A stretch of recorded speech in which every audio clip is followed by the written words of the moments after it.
Chapter 17, Types of Businesses. This video will look at some keywords and what a sole trader is. So today we will look at what a sole trader means, what capital means, some keywords here, and unlimited liability.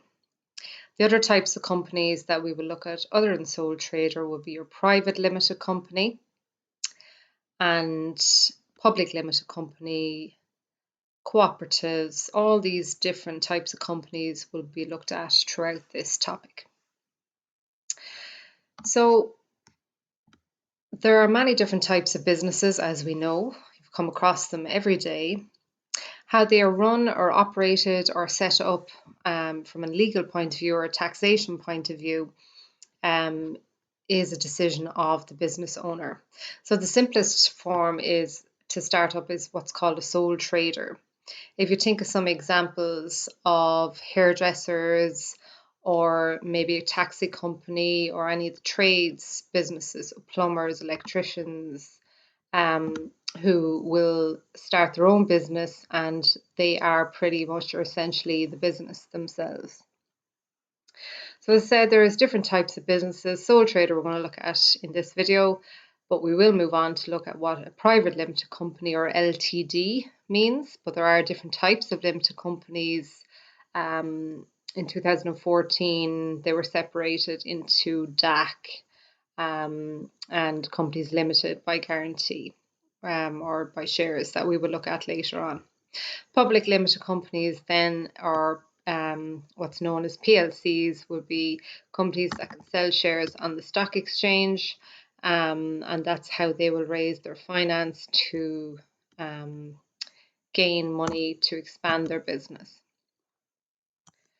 So state-sponsored bodies is another type of company where you would have a business that is sponsored by the state or government owned. And you would have a franchise type business. If you think about McDonald's, where the main company is in one country and then they hire out or they rent the ownership or use of their brand name and all the different suppliers and packaging for a fee. And cooperative is where businesses would cooperate and set up their own type of company. If you think about credit unions, which is a financial type of company that they cooperate with their members. So you and I, if we have shares in the credit union, are called shareholders. So just today looking at a sole trader. So here, as I said, it's one person, so owned and run by one individual.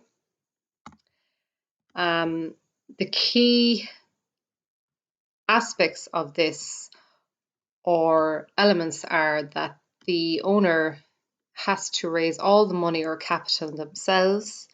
So they might have savings, or they might get family or go to a bank to invest in the company or give them money in terms of loans. But they also have what's called unlimited liability, and this is very important. So unlike other businesses where you have a limited company, limited companies mean that any debts or any liabilities are limited to the company. The company have to pay for them. Whereas with a sole trader, they are the company or they are the business and they have to pay for any debts. So if they have to pay back any debts, business has to close down, the sole trader's personal property, so the plumber's house or their car would have to be sold off to pay the debts. So that's the biggest disadvantage of a sole trader.